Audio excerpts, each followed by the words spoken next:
Hi everyone, welcome back to another video and the most chaotic team in the NHL, your Winnipeg Jets. This was one of the strangest games I've seen in a while. The Kings outshot the Jets something like 16-1 at one point in the first period.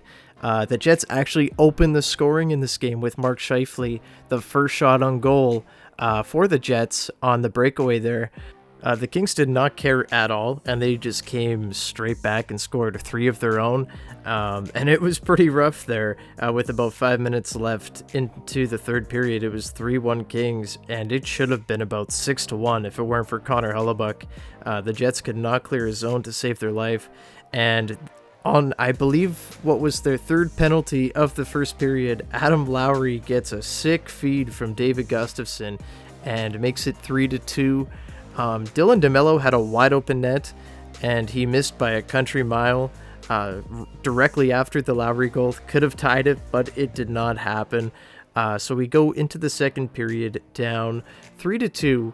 However, Pierre-Luc Dubois on the power play from Josh Morrissey and Kyle Connor to make it 3-3. And then near the end of the period, with 1:05 left in the second, Nate Schmidt scores his first of the year, kind of redeems himself for having a really rough first period defensively, so it was nice to see Schmidt get on the board there. Too bad it wasn't at home. We didn't get to see Mambo number 5, but anyway, we will take it.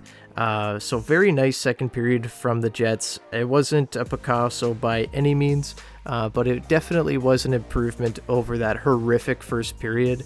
The bottom 6 kind of carrying the Jets through that second period a little bit, brought a little bit of life to the team, and we head into the third, and just when you thought the team had some life, Trevor Moore goes and puts one home. So now we've got a tie game at 4, and late into the third period now, the bottom 6 carrying this Jets team comes up big again, and it's the fourth line, as they have an incredible shift, keeping LA hemmed in their own zone. Saku Manalainen, David Gustafsson, Johnson Jalby, just incredible forecheck, just dogs on the puck, not letting them get it out, and they throw it up to Dylan. Dylan takes a shot, and it's tipped in by Axel Johnson Jalby, his first as a Jet, and that ended up being your game winner. Blake Wheeler would add an empty netter with under a minute to go, but that would be that. Jets win 6-4 in one of the most chaotic games I've seen in a long time.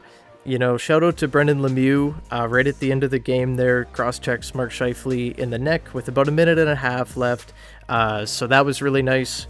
We got the power play, and the Kings did end up pulling their goalie. It was 5-on-5, but Blake Wheeler takes it, throws it down into the empty net. So shout out to former Jet Brendan Lemieux for being a total basket case there. That was awesome. And we walk away with the 6-4 win. You can say it's deserved. You can say it's not deserved for how horrific that first period was. But at the end of the day, the Jets do win. Big thanks to Connor Hellebuyck for making 40 of 44 saves on the night. Did not deserve to win that game at all. Got really lucky that Jonathan Quick played horrifically. 18 shots against, and he only saved 13 of them for a .722 save percentage. That is rough. Now, this is by no means sustainable. However, I will take it, but this has to improve, guys. that first period cannot happen again. Like I said in the last couple of videos, the Jets are very consistent at being inconsistent, and that's about it, and that showed today. They played so well against the Blues earlier in the week, and then, they come out and they go 16 shots against 2-1, right? That's not how you want to continue your momentum. They're just, starting off slowing games sometimes, and it is going to hurt them. You can't win by playing 35, 40 minutes a night. It's just not going to happen like that consistently for you, and that has been a source of the inconsistency with this team. However, with a team that is in the position that they are, I'm sure they will take the 2 points and not complain at all, but consistency needs to be better. The D looked great in St. Louis. Didn't look so great. I thought Nate Schmidt struggled a lot in the D zone. I thought Dylan Sandberg had a pretty rough game. Stuff needs to tighten up. And zone exits like Pierre-Luc Dubois, he needs to be quicker, he needs to make smarter plays. Blake Wheeler as well, lots of guys all over the place need to be better.